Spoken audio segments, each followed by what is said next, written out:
आज मैं जिस मूवी को एक्सप्लेन करने वाला हूँ वो साल 2022 में आई फॉल मूवी है। इस मूवी में हम जानेंगे कि कैसे दो लड़कियां 2000 फीट ऊपर एक टावर पर फंस जाती हैं, जहां से दूर दूर तक किसी भी इंसान का नामो निशान नहीं होता, और इन दोनों ने इसी बीच किन किन मुसीबतों का सामना किया ये आज हम इस वीडियो में जानेंगे। तो चलिए दोस्तों, हम ज्यादा समय ना खराब करते हुए इस वीडियो को स्टार्ट करते हैं। इस मूवी की शुरुआत में हम 3 लोगों को देखते हैं जो कि इस वक्त माउंटेन क्लाइंबिंग कर रहे थे। इन तीनों का नाम डैन, बैकी और हंटर होता है। डैन और बैकी शादीशुदा होते हैं और हंटर बैकी की दोस्त होती है। जब ये लोग ऊपर पहुंचते हैं तो वहाँ पर डैन को एक पक्षी का घोंसला नजर आता है। डैन इस घोंसले में हाथ डालकर पक्षी का अंडा बाहर निकालने लगता है, पर इसको ये नहीं पता था कि इसी घोंसले में वो पक्षी भी बैठा है। अब जैसे ही उस अंडे को बाहर निकालता है वो पक्षी इस घोंसले से बाहर आ जाता है, जिससे डैन का बैलेंस बिगड़ जाता है और वो नीचे लटक जाता है। डैन फिलहाल एक रस्सी के सहारे लटका हुआ होता है, पर थोड़ी ही देर में ये वहाँ से गिरकर मर जाता है। अब सीन शिफ्ट होता है आज से पूरे 51 हफ्ते बाद। डैन की वाइफ बैकी आज भी डैन को नहीं भुला पाई।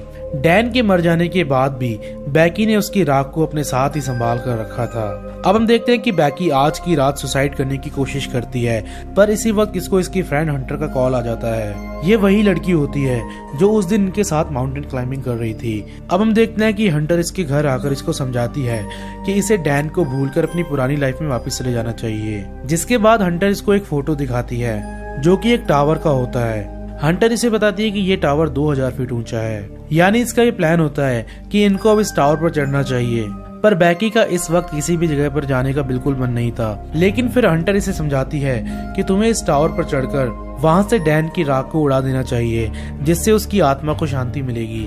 जिसके बाद फाइनली बैकी वहाँ जाने के लिए तैयार हो जाती है। इसके अगले दिन हम देखते हैं कि ये दोनों उस टावर तक पहुँच जाते हैं, जहाँ ये उस टावर की ऊंचाई देखकर हैरान रह जाते हैं, क्योंकि ये टावर इनकी सोच से काफी ऊंचा था। अब इससे पहले कि इस टावर पर चढ़ते इनके सामने एक प्रॉब्लम होती है।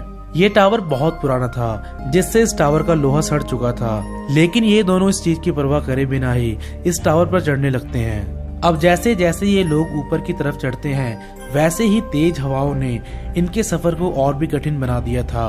अब एक जगह पर आकर ये लोग अंदर की सीढ़ियों को खत्म कर देते हैं और अब ये बाहर वाली सीढ़ियों पर चढ़ना शुरू कर देते हैं। हंटर जो कि बैकी से ऊपर होती है वो बैकी को डराने के लिए सीढ़ियों को जोर जोर से हिलाने लगती है।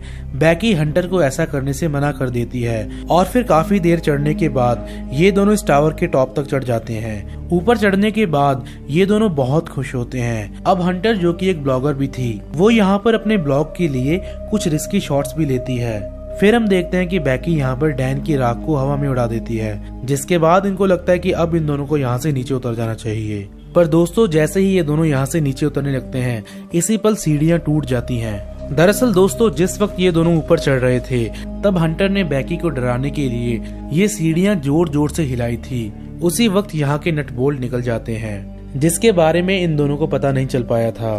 पर अब वो सीढ़ियाँ नीचे गिर चुकी हैं और बैकी एक रस्सी के सहारे नीचे लटकी हुई है, जैसे कि इस मूवी की शुरुआत में हमने डैन को देखा था। अब इससे पहले कि बैकी यहाँ से गिरकर मरती, हंटर अपनी पूरी ताकत लगाकर बैकी को ऊपर की तरफ खींच लेती है, जिससे बैकी की जान बच जाती है। अब ये दोनों इस टावर पर बहुत बुरी तरीके से फंस चुके हैं, क्योंकि जिन सीढ़ियों की मदद से इनको नीचे उतरना था वो नीचे गिर चुकी हैं और यहाँ से दूर दूर तक देखने पर कोई भी बस्ती या शहर नहीं था।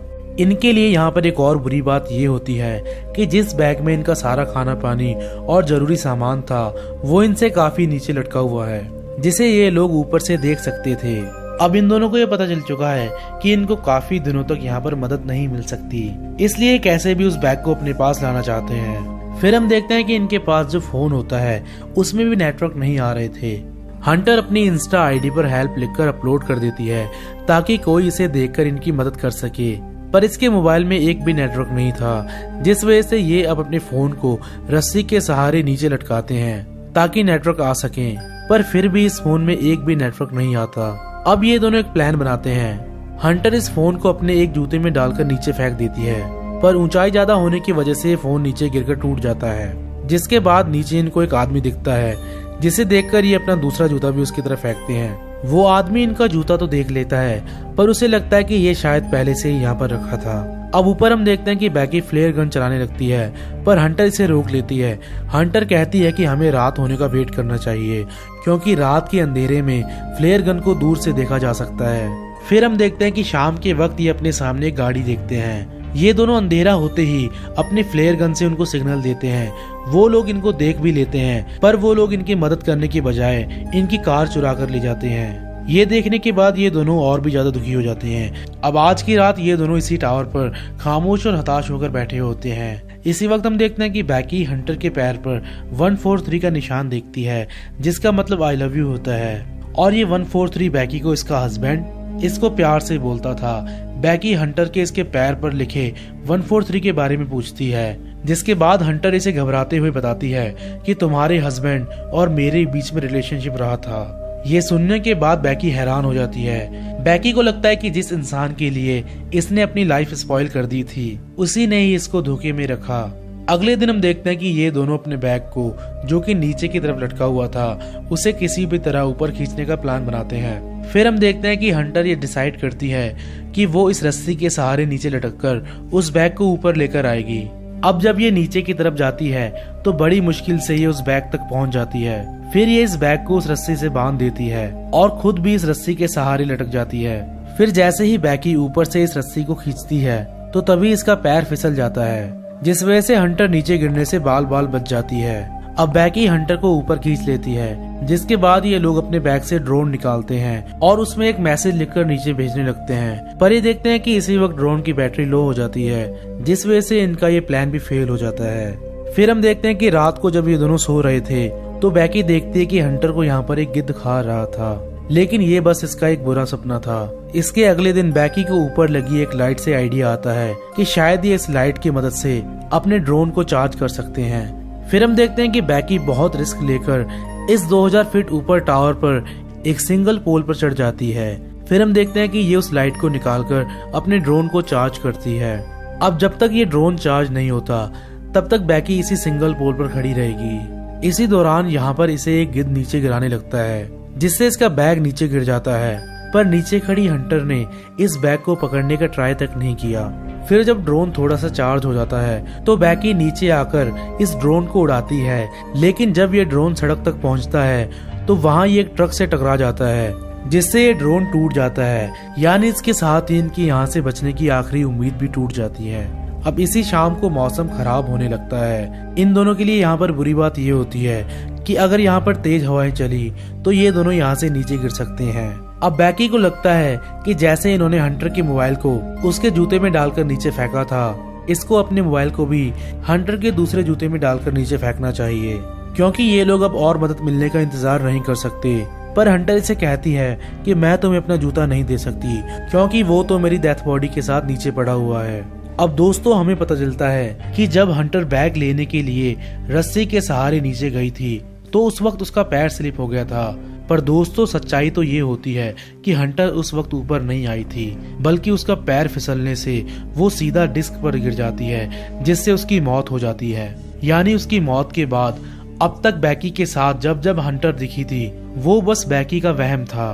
बैकी को भी उसी दिन से यह मालूम था कि हंटर मर चुकी है, पर ये खुद को जिंदा रखने के लिए अपने आप को ये जता रही थी कि हंटर इसके साथ है।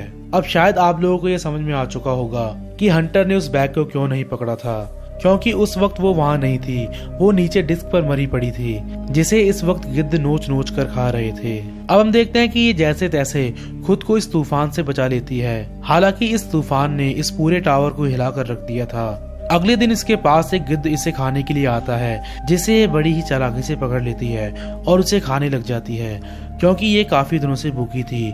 इसको खाने के बाद इसमें काफी एनर्जी आ जाती है। फिर ये सोचती है कि जब तक ये खुद से हिम्मत करके यहाँ से नीचे नहीं उतरेगी तब तक इसकी यहाँ पर कोई भी मदद करने के लिए नहीं आएगा। ये अब सबसे पहले की डेथ बॉडी तक आ जाती है। ये यहाँ पर अपने फोन में अपने फादर को एक मैसेज डालती है और फिर ये इस फोन को हंटर के जूते में डालकर उस जूते को हंटर की बॉडी में, जहाँ पर एक गहरा घाव था, वहां डालकर हंटर की बॉडी को नीचे फेंक देती है, जिससे कि इस बार फोन नीचे गिरकर ना टूटे।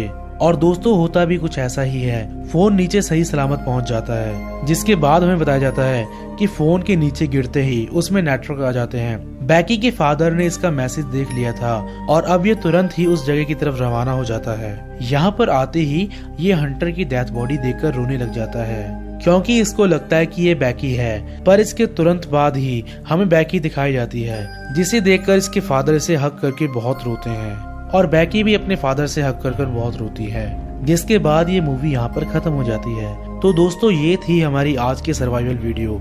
अगर आपको ऐसे ही और भी सर्वाइवल मूवीज देखनी है तो आप उन्हें हमारे चैनल पर देख सकते हैं। अगर आपको ये वीडियो अच्छी लगी हो तो आप इस वीडियो को लाइक करें और हमारे चैनल को सब्सक्राइब करें। तो मिलते हैं दोस्तों अगली वीडियो में।